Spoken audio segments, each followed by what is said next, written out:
DaVinci Resolve မှာဒီလို color ကနေဒီလို color ရဖို့ကျွန်တော် color grading ဘယ်လိုလုပ်သွားခဲ့လဲဆိုတာကိုပြောပြပေးသွားမှာဖြစ်ပါတယ်ဒီဗီဒီယိုကတော့ကျွန်တော်ကြိုပြောထားမှာပေါ့နော်ဒီဗီဒီယိုကတော့အနေငယ်ရှင်းလိမ့်မယ်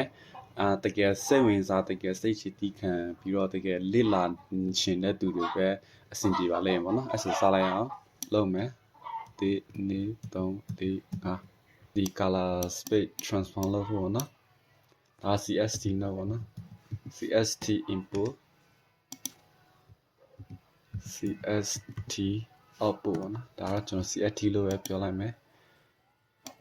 ပြီးလို့ရှိရင်တော့ကျွန်တော်တို့ CST နောက်မှာ color space transform ယူပေါ့နော်ယူပြီးတော့ဒီသူ့ရဲ့ camera setting အတိုင်းချိန်လိုက်ရပါပဲကျွန်တော်ကတော့ဒီ red 709 S slot 2နဲ့ရိုက်ထားတာပေါ့နော်ဒါမှပြီးသေးဘူးနော်တော့ကျွန်တော်ဗာလဲ DaVinci White Gamma လို့ပြောလိုက်မယ်ပြီး DaVinci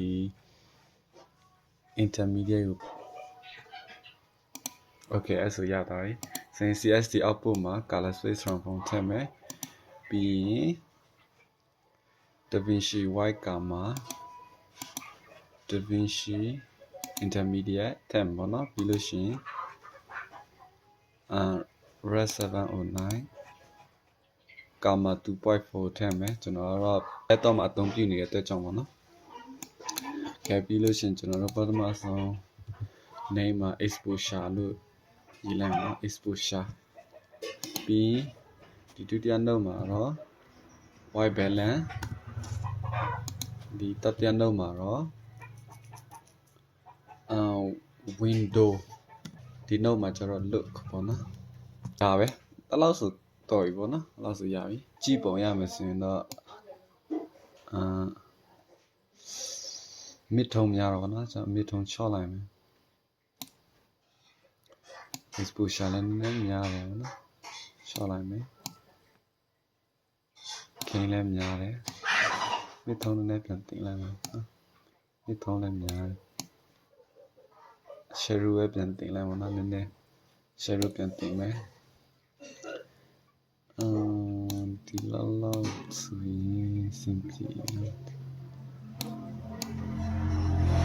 Okay အဲ့လောက်ဆိုရင်တော့ကျွန်တော်ရဲ့ white balance မှန်ပြီးသားလားတော့မသိဘူးเนาะကြည့်ရတာတော့မှန်ပြီးသားနဲ့တူတယ်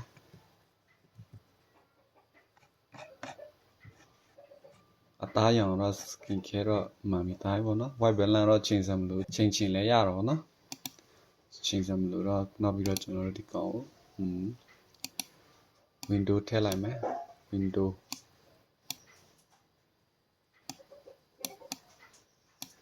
ဒီလိုထည့်လိုက်ပါတော့ဒီလိုထည့်လိုက်မယ်လင်းကတော့ကျွန်တော်ရိုက်နေတဲ့ရှေ့ကမိုးသားအုပ်နေတဲ့အတွက်ကြောင့်လို့ပေါ့နော်ဒီလိုလုပ်လိုက်မယ်ပြီးရင် inverse လုပ်ပါနော်ပြီးရင်ကျွန်တော်တို့gamma ကိုချော့ချမယ်-4 လောက်ပါနော်အဲ့ဆိုရင်ကျွန်တော်ပြပါနော် vignette မရှိခင်ဒါတော့ vignette ရှိပြီးသားပါနော်လွတ်မှာဒီ footage ကတားကြီးပြင်ဆင်မလို့ပေါ့နော်ကျွန်တော်ရလွတ်ထဲမှာတော့ဒီ color slide ကိုထားမယ်ဒါတွေအကုန်လုံးကတော့ဒီ free DaVinci Resolve မှာအကုန်လုံးလုပ်လိုက်ရတာပေါ့နော် green ကိုနည်းနည်းတင်မယ်ဒီသူ့ရဲ့ saturation ပေါ့နော် green ရဲ့ saturation တင်မယ်ဒီနားမှာပေါ့နော်ပြီးလို့ရှိရင်ဟောလည်းနည်းနည်းတင်မယ်နော်ဟောလည်းနည်းတင်မယ်အဝါကိုနည်းနည်းစိမ်းတစ်ဖက်တောင်းတော့ဒီနေရာမှာနော်အဲ့လိုဆိုရင်ဒီမှာလွတ်မှာဆိုလည်းနည်းနည်းတော့ကွဲသွားတော်တော်လေးစိမ်းသွားတော့နော်ပို့ပြီးတော့စိမ်းလန်းသွားတယ်ဒီကောင်းကင်မှာဆိုနည်းနည်းအပြာတစ်ဖက်သွားရှင်ပေါ့နော်မအဲ့ဒီအင်ဂျီအယောင်နဲ့ကျွန်တော်နည်းနည်းထင်းရှင်ပေါ့နော်ဒီဖက်ပြီးတော့ကျွန်တော်ထင်းရှင်တဲ့ကျွန်တော်ထားလဲနည်းနည်း saturation တင်လိုက်ပါနော်ကျွန်တော်ပြရမှာနော်ဒါသိမြင်ရအောင်ဆိုလို့ before after ဆိုပြီးတော့ saturation တော့လည်းတက်သွားတော့နော်ကျွန်တော် saturation နည်းနည်းများတော့သဘောကျတယ်အဲ့ဆိုရပြီ ပြီးလို့ရှိရင်တော့ကျွန်တော်တို့လက်ထက်မှာဖြစ်ပါတယ်ဆိုတော့ကျွန်တော်တို့နှုတ်ခုခေါ်လိုက်မယ်ဒီ color spectrum ဖောင်းယူမယ်ယူပြီးဒီ red 709ပါနော် red 709 gamma 2.4 ပြီး red 709ပြီးလို့ရှိရင် senior fin လောက်ပေါ့နော်အဲ့ဒါမှကျွန်တော်တို့ note ထက်ဗာလဲအဲ့ဒါမှကျွန်တော်တို့လက်ထည့်လို့ရမှာဖြစ်တယ်အဲ့ဆိုရင်ကျွန်တော်ကဘယ်လက်ထည့်ကောင်းမလဲနည်းနည်း soft ဖြစ်တဲ့ဘက်ကိုသွားခြင်းပေါ့နော် soft ဖြစ်ဒါလည်း soft ဖြစ်လာမသိဘူးဒါလည်းဆိုးပါ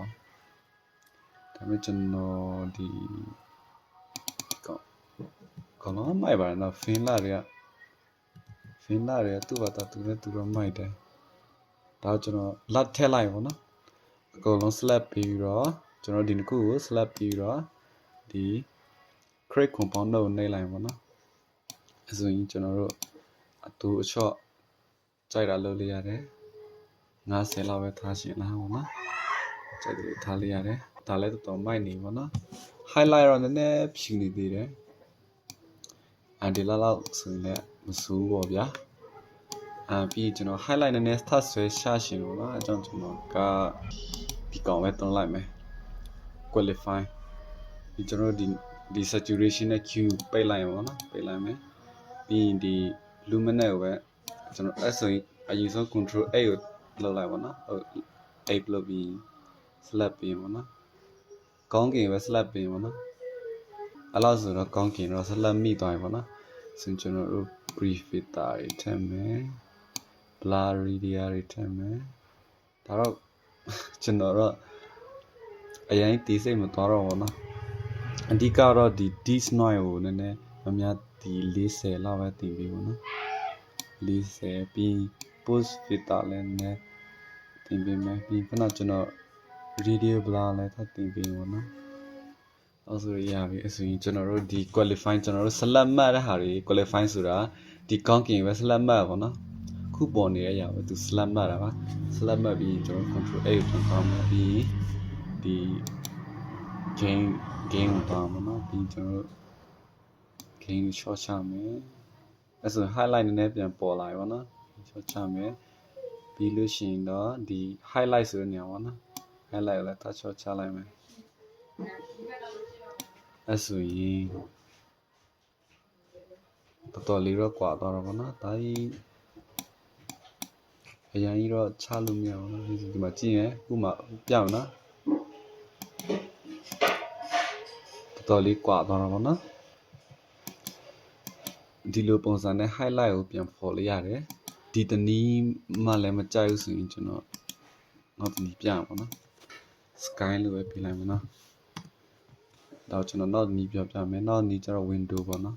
window သွားမယ်ပြီးဒီကောင်ယူမယ်ဒီကောင်တော့ကျွန်တော်နာမည်တော့မသိဘူးဒါပေမဲ့ဒီမှာထားမယ်ဒီအပေါ်ဆုံးထားအောင်နော်